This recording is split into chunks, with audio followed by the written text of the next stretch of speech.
Good morning to all. Today we shall be discussing about our next unit, that is unit 2.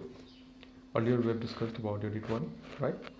So I hope the concepts are clear to you, and in case you have any difficulties, you find any difficulties, do let me know in my WhatsApp number, which will be provided to you. Now, today we shall be discussing about unit 2. Some of the topics we'll be discussing today, and later on we'll be discussing the other topics. Okay, so unit 2 is all about your natural resources, renewable and non-renewable resources. Okay, under which we shall be dealing with the various topics such as land resource, forest resources, water resources, and energy resources. Today we shall be discussing about land resources only. So land resources, under this topic we will be studying about the various subtopics, which are as follows: land use change, land degradation, soil erosion, and desertification. So let's begin. Land resources, these are simply, we can define it as a various type of resources available on land, right? On as well as in the land. So what do you mean by on the land and in the land? On the land means, suppose you see the forest, okay, they grew up in the on the forest, on the land, right? Forests grow up on the land. So from the forest we can use various we can utilize various amount of resources, isn't it? Then we have these rivers, lakes, etc., ponds, etc. So from this we can obtain various type of resources, and we know that forest itself, it gives us a huge amount of products, right, which are both forest and non-forest related. In when during our school days we might have seen a picture of a tree, right, where in which the tree, from the tree we had to draw the arrow sign mark, and we had to write down about the things which we can obtain from the tree, right? So that you can recall it, right? And from the ponds or rivers or lakes we can obtain products like fish, right? We can obtain the product, right, for drinking purpose. Now, land resources can simply be defined as the various resources available on and in the land, which can be utilized directly or processed into some useful products. Now, what do you mean by this processing of the resource into useful products? We know mostly the precious metals, they are found deep under the earth, isn't it, in the ground. So they need to be mined out, and they are not usually obtained in a pure form. Most of them are found in a combined form, which are known as ores, right? So that ores need to be processed, okay, in order to obtain a useful or desired product. Okay, so now I hope the definition is clear to you, that land resources can simply be defined as the resources available on and in the land, and which can be utilized directly or need to be processed to obtain some useful products. Okay, now what does the land resources includes? It includes all the features and processes of lands which can in some way be useful to fulfill certain human needs. Like I said, you can obtain resources from the forests, from the rivers, ponds, etc., from the mined metals, minerals, isn't it? On the other hand, the land itself is a resource. Now, how the land itself is a resource? Say, land can be used in many ways, right? For agriculture purpose, for construction purpose, isn't it? So in that regard, land is itself becomes a resource, isn't it? So here are a few examples of land resources, such as water, oil, which needs to be extracted from the ground, copper, which needs to be mined, natural gas, coal, and forests. Land resources are the raw materials in the production process, isn't it? Like I said, suppose you need to prepare some useful products, you need raw materials, right? And mostly the land resources provides us the raw materials. Okay, suppose you need to construct a house of wood, then you need to go to the forest and cut out the logs, isn't it? Which you should not do, because we should go for plantation purposes, right? Then these resources are numerous and complex. Remember, the resources are numerous in terms of our current lifespan. It may get exhausted, right, if overused or overexploited. So in that regard, the resources are numerous and complex, in which, and most of them are found in the impure form associated with ores, like I said. Okay, next. So here is a pictorial representation of various resources which are found on the planet Earth. Okay, so you can see the river, oceans, seas, forests, desert, the vegetations and animal life, right? The oil rig you can see there, right? Mining the oil from the sea, the coal and various precious metals. Okay, these are all found in our planet Earth, and these are the examples of natural resources. Okay, now examples of land resources are trees, soil, minerals and ores, precious stones, fuel, diverse flora and fauna, and some useful microorganisms. So most of the examples might be clear to you, right? Uh, Now, what is this diverse flora and fauna? Flora means the total amount of plant species found in a region, okay? And fauna is related to the animal species, okay? So, and as we know, the soil, it inhibits a large amount of useful microorganisms, which helps the plant to grow well, okay? And they used to help in keeping the soil fertile, okay? So like I said, other example of land resources includes the land itself, okay, which is available for exploitation, right? So such as for non-agricultural lands for construction purposes, as well as agricultural for certain agricultural works such as rearing of animals, growing crops, etc. Okay. Next is your land use and land use change. So these two are very simple terms. Okay, land use refers to how you are using a particular land, right? Such as mankind uses the land for rearing animals, pasteurization, settlements, or for cropping, isn't it? So land use may be direct or indirect. Now direct land use tends to the direct utilization of the land for some useful benefits, isn't it? As for example, you are utilizing the land. If you are utilizing the land for farming, right, for plantation or for settlements, that means you are directly utilizing the land, isn't it, as a resource. So this is termed as land use direct. Next is your indirect land use, which refers to the indirect utilization of the land, of the forest, or of the land, isn't it? As for example, you can say the farmer here he's very happy with finding out the quantity of eggs that his chicken has laid, right? So you can see the eggs are not obtained directly from the land, isn't it? Rather, they are obtained from the chickens, right? Or the hen, sorry. So now the hen, they are reared in the land, right? That means indirectly the farmer is dependent upon the land, or the farmer is using the land, right, to obtain his desired products, that is the eggs. Okay, so this is the scenario in which we are indirectly dependent on the land is termed as the indirect land use. As for example, land use for rearing animals, right, for building up factories. We know that in the factories the various goods and useful products are being produced, isn't it?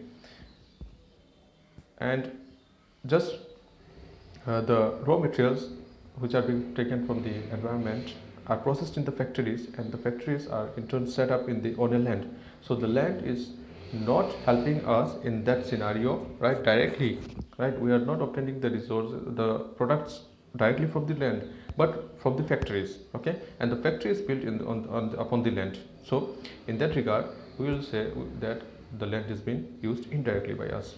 I hope it is clear. Next, land use change. Now, what do you mean by this term land use change? It simply refers to the conversion of a piece of land. Okay, suppose a particular land was being used as a cropland, okay, in earlier times. Now it has been converted into some sort of you can say forest area, okay, or the vice versa can happen. Okay, so let us see one of the example. Land may be converted from cropland to grassland, okay, wildland such as tropical forest to human specific land use such as certain plantation. Suppose you want to do a plantation of avocado, or okay, or you want to rear animals. So for that purpose you need land. So you will go to a fully developed forest area, okay, and you will prepare the land for your plantation of avocado, or this one rearing of animals, right? So in that regard, what you are doing, you are converting a particular fully vegetated land into your desired specific land scenario, isn't it? So this is termed as land use change. Now this may be either direct or indirect. As for example, if you are converting a forest into a cropland or cropland into grassland, that means you are directly changing your land, right? Now indirect refers to, suppose I have grown this kiwi fruit, okay, in my backyard, okay, in a particular amount of land. So the benefits which I have obtained from the kiwi production, right, has influenced, let us say has influenced one of my friend or neighbor, and hence he or she also started to cultivate this particular fruit. Okay, so earlier his land was barren, let us assume his land was barren, and upon seeing my progress or the economic benefits which I am obtaining upon by utilizing the land, right, he or she also started to cultivate do the same thing. Okay, so this is indirect influence or indirect land change. Okay, one is your direct land change, where you will just convert a fully vegetated land into another type of land. Okay, and the another thing is you are being influenced by some other. Okay, so here you can relate with two examples which I have stated right now. That is, direct land use change refers to the change of forest to cropland, okay, as you can see in the picture, and indirect land use change refers to the economic benefits of kiwi plantation, okay, in my land, influencing the plantation of kiwi fruit in my friend's land. Okay, land degradation overall means the decline in the quality of the soil or water or vegetation. Okay, land degradation is viewed as any undesirable changes in the quality or characteristics of the land, followed by the disturbance of the land perceived to be deleterious or undesirable. Okay, so how would you say that a particular land is degraded? If we see the quality of the soil has been degraded, that means how do we determine the quality of the soil? Based upon its nutrient efficiency, based upon its fertility, isn't it? So if you see in a particular land there is no plants is growing, that means we can assume that this is a nutrient deficient area, or this is a infertile area, isn't it? Now land should be the top layer of the soil should be always fertile, in the sense that it must have the quality to grow the plants in it. Okay, but if we see this in these pictures, what you see that the areas has been dried up. Next is your drought conditions. Okay, and the third one is the waterlogging condition. So you can see in this three scenario the plants find it difficult to grow. Okay, and if grown they will be very much reduced in every aspect. So this is termed as your land degradation, that is the degradation in the overall quality of the land. Okay, and it is caused primarily by the human activities. Okay, not there are natural factors as well, but human activities influence the most. Now what are the causes of land degradation? First is your deforestation, that is clearing of the land, cutting down of the trees, right, clearing of the land for various activities such as mining activities, or for turning the area into certain sort of playgrounds as well as, right, release of waste, chemicals and untreated waste into the land. So these all are the causative factors of land degradation. Like I said, both natural and human induced factors contribute to the land degradation process. However, the human induced factors contribute to the rapid land degradation as compared to that of the natural factors. Land degradation has direct implications upon economic productivity, isn't it? Now, if your land is degraded, you won't be able to cultivate any crops, and you won't be able to find out any economic benefits from that, right? That means it is affecting the food security, isn't it? And if it is affecting the food security, that means it is affecting our health as well. Okay, so it is a very much matter of concern. Okay, now it is estimated that up to 40% of the world agricultural land is seriously degraded. A large number of land areas in which the crops are cultivated are required to be checked, maintained and protected so as to ensure continuous supply of forest resources, isn't it? So in order to avoid such scenario in which the food security is affected, the health of an individual is affected, what do we need to do? We need to time to time we need to do proper surveillance, maintain check and ensure continuous supply of food resources. Next is your soil erosion. Soil erosion is the removal of the top soil of the earth. Okay, that is the top fertile soil of the earth when it is being removed due to various factors, both natural and anthropological factors, it is termed as your soil erosion. Okay, now what do you mean by topsoil? It is the topmost layer of soil, approximately 5 to 10 inches. Okay, and is the most fertile because it contains the most organic nutrient rich materials as well as microorganisms. Okay, and it is because of this top layer of soil we are able to grow plants on the land. Now, various factors affect the erosion of the top layer of the soil. First is your natural factors such as heavy wind, okay, impact of heavy rain, surface runoff, overgrazing, landslide, flood, etc.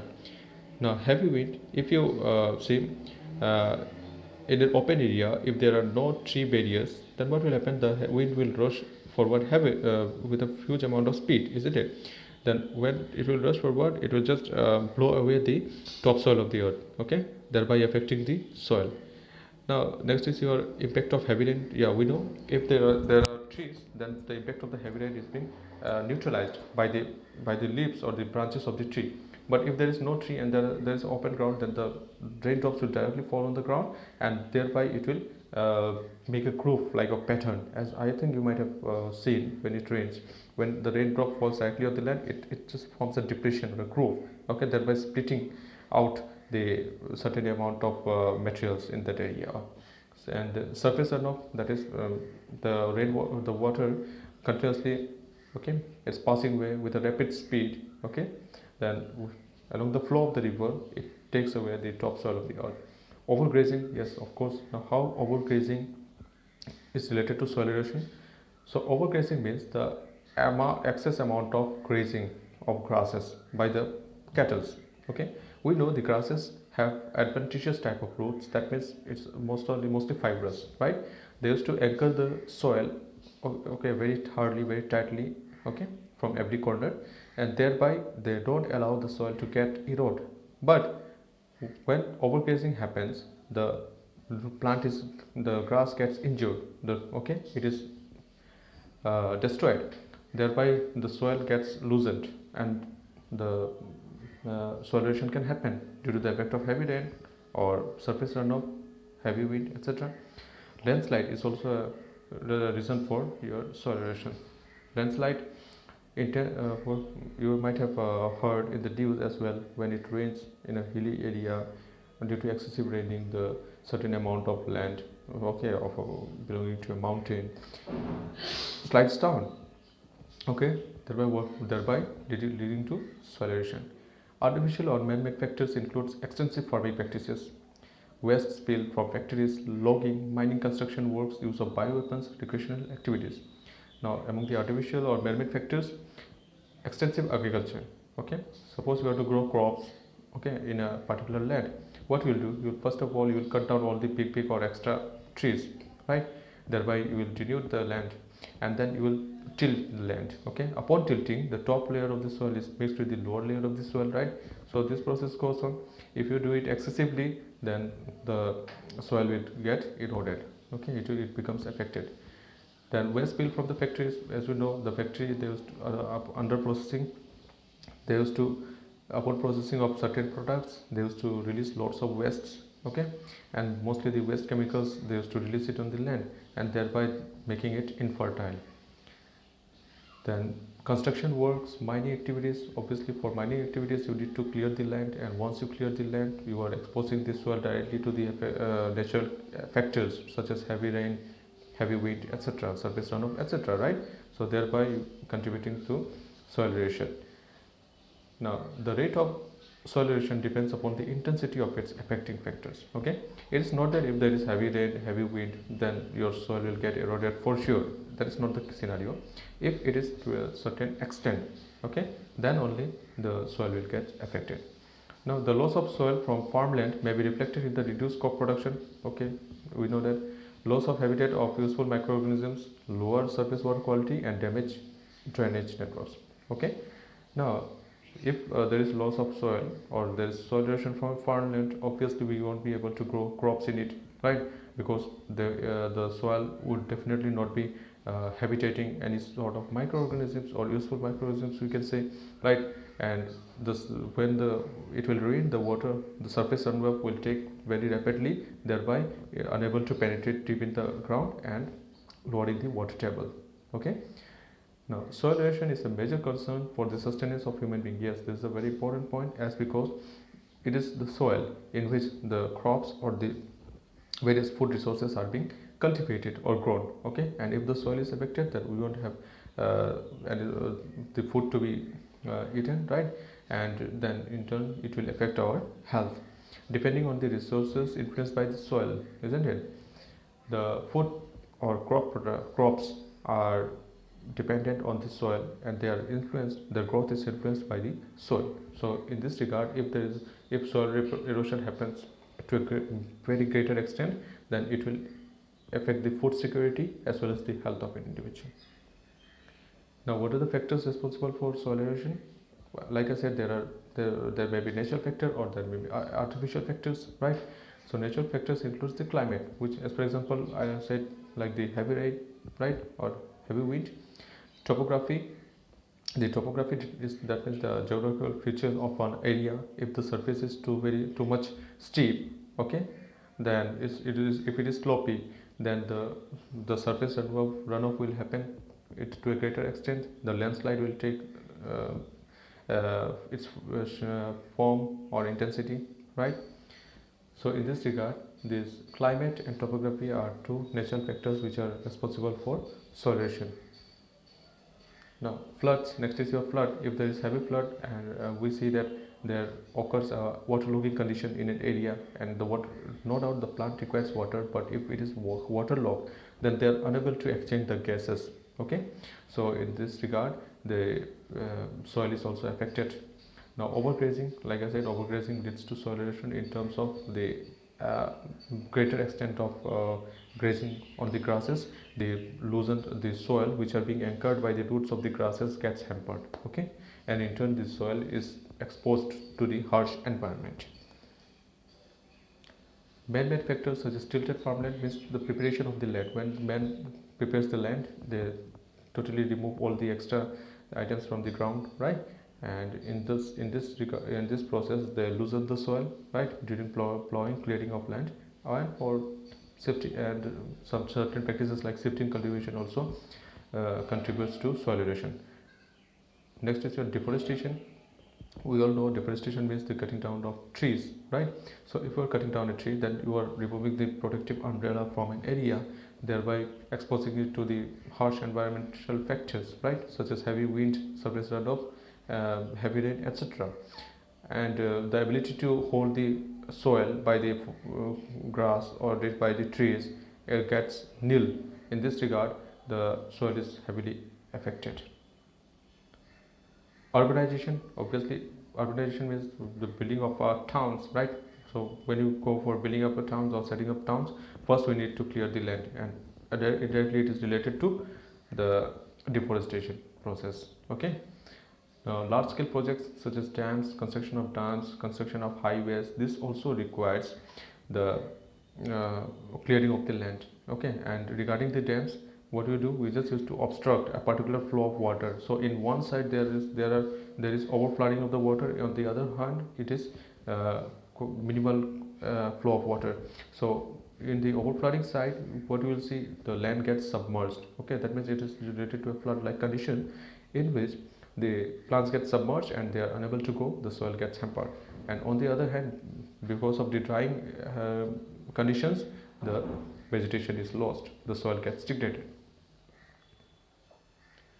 Now, what are the methods of preventing soil erosion? The most effective methods of preventing soil erosion is increasing the vegetation cover, that is planting as many trees as you can.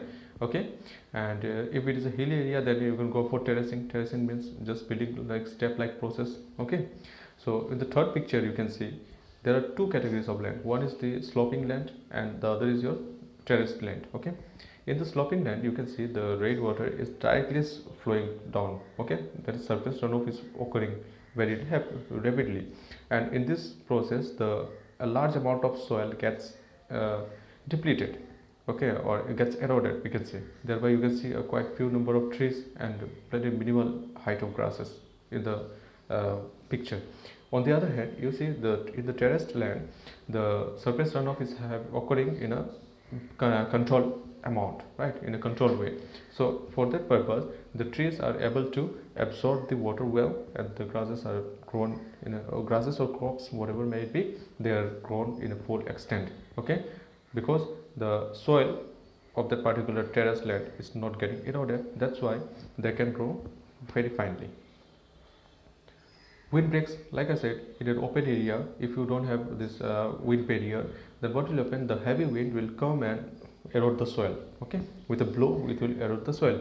So what you can do, you can build up windbreaks. Windbreaks are basically the trees which are planted nearby a cropland, so as to reduce the effect of heavy rain. Okay, so as to obstruct the flow of heavy wind.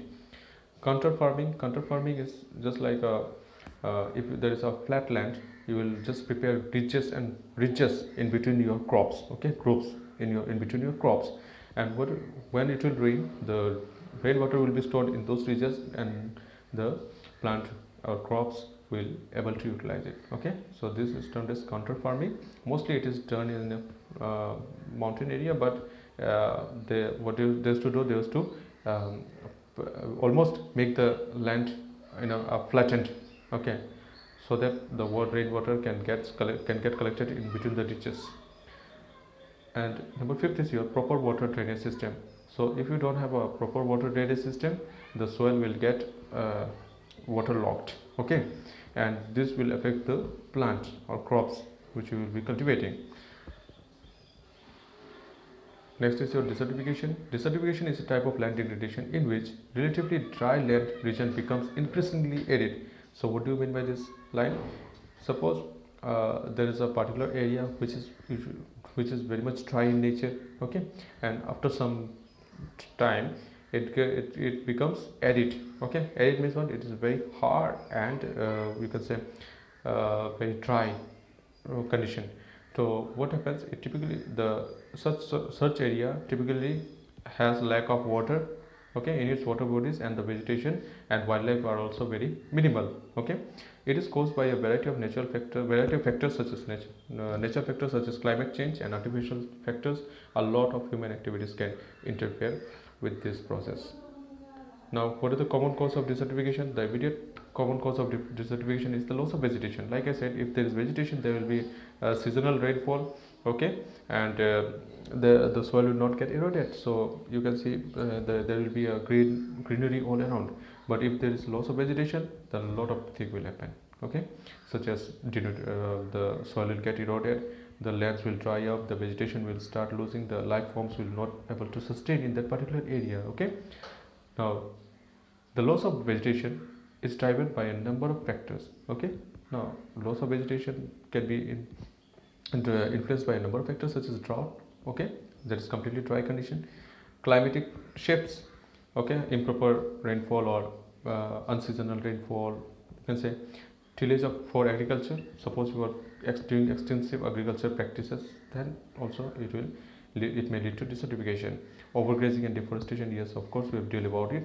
Now many scientists conclude the fact that overgrazing, when too much of vegetation is eaten up by the cattle, is one of the most common cause of desertification. Yes, of course I've explained about it in my earlier slides. Now heavy winds. Other factors includes use of fertilizer, pesticides, natural disasters, etc. So if you were to summarize about the common cause of desertification, it will be loss of vegetation, various natural and anthropogenic factors, natural factors such as climatic factors. Okay, then overgrazing, heavy wind, right, and artificial factors such as use of pesticide, fertilizer. Okay, overpopulation, excessive consumption. Okay, etc. What is the effect of desertification? Right, due to timber logging. Timber logging basically means obtaining the forest woods for commercial purposes. Okay, so first and foremost, the species richness will decrease. Okay, what do you mean by species richness? It just means the number of organisms that is found in a particular area. Okay, so obviously if you cut the forest area, forest is a habitat for various number of species, so you are contributing to the declination of the species. Okay. Now habitat loss, obviously habitat tends to the, what do you mean by habitat? It is the it means the home of organism. Okay. So habitat loss, obviously if you are cutting down a forest or a tree, the tree might inhibit a large number of birds, insects, etc. So indirectly you are destroying their habitat, their houses. Timber logging also directly impacts the soil and hydrological cycle. Obviously if you are cutting the forest, okay, for timber, then you are completely denuding the land, as you can see in the picture, exposing the land to the harsh environmental factors. And what will happen, the hydrological cycle, that is the water cycle, will also be affected. At the macro level, timber logging result in reduction of the carbon sequestration capacity. Now what do you mean by carbon sequestration? That is, we can say storage. Okay, so it is something like storing of carbon. As we know, carbon dioxide is a greenhouse gas, right, which leads to global warming. So if the rate of emission of carbon dioxide gas is not controlled, then we will have to suffer. So for that purpose, the oceans, or you can say the trees, they act as a carbon sequestration agent, you can say, or okay. So if the trees are not there, then obviously the emission of carbon dioxide will increase, and thereby it will lead to global warming, and many ill effects will happen. Now, deforestation from timber logging and timber combustion amounts to approximate 15% of the global greenhouse emission. You can see, okay. Due to removal of seed sources, clear-cut timber logging prevents the natural regrowth of endemic species. Now, what do you mean by endemic species? These are the species which are found only in a particular region. As for example, you can see here is an example of a pitcher plant. This is typically found in Khasi Hills of Meghalaya. So, okay, so you can say that, and not only Nepenthes khasiana, there are also many type of orchids and other plant and animal species which are found in a particular region only. Okay, so if you are deforesting, if you are contributing, if you are practicing the process of deforestation, what will happen? You are indirectly affecting their habitats. Okay, this will lead to the decrease in the number of the endemic species. Now, what are the preventive measures for desertification? First and foremost, awareness campaign, right? We need to aware the individuals, because most of the time the individuals without having a proper knowledge used to practice this sort of things, right? Then sustainable practices such as integrated farming practice, in which we can use the land in such a way that it is not affecting any other process. Okay. Now, reforestation, obviously plantation of trees. Policy related to farming and policy related to land use. Okay, we need to frame a policy how farming needs to be done, how land is to be used. Okay, because without framing a policy, we'll just go numb and we'll be just practicing some ill or odd activities without our knowledge, right? And that will lead to the harm of the environment. Now, training programs, obviously it is very much important. If through the training programs, a person can acquire skill, okay, in handling various issues. Restricting mining practices, obviously mining practices, before mining we need to check the environment, we need to check the area, we need to analyze about the pros and cons, right? And creating economic opportunities. Okay, now we have seen most of the times as for example, if you take the safety cultivation, is basically done in hilly areas, okay, in the uneconomic populated areas, okay, which have lack of employment. Okay, they are dependent on the slash and burn method for obtaining their food or the crops, right? So if we provide economy to those people, then we can tend to minimize the impact of this shifting cultivation, isn't it? Alternative livelihoods refers to the ways you are earning an income, okay, for sustaining your life, isn't it? So if you find out some alternative methods of getting your income or food, then it will be better for the environment, isn't it? Integrated land and water management, like I said, you can do a integrated farming technique in which you don't only grow a particular amount of crop, okay, in a particular amount of season, but you is to cultivate a combination of animals, plants, okay, fishes, etc. Okay, in that regard, you can follow the integrated land and water management practices. Okay, this will further prevent desertification. Next we'll be dealing about forest resources in our next video. Okay, so this all.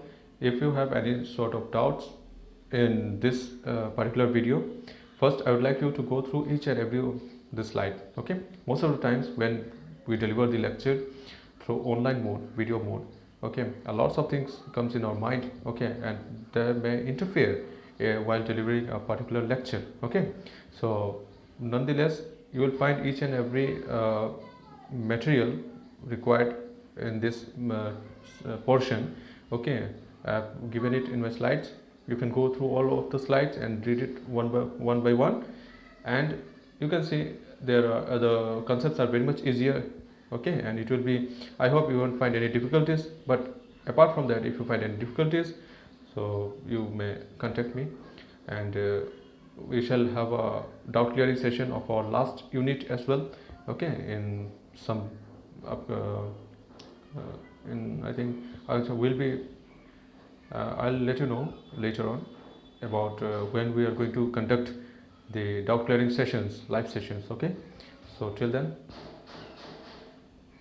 bye.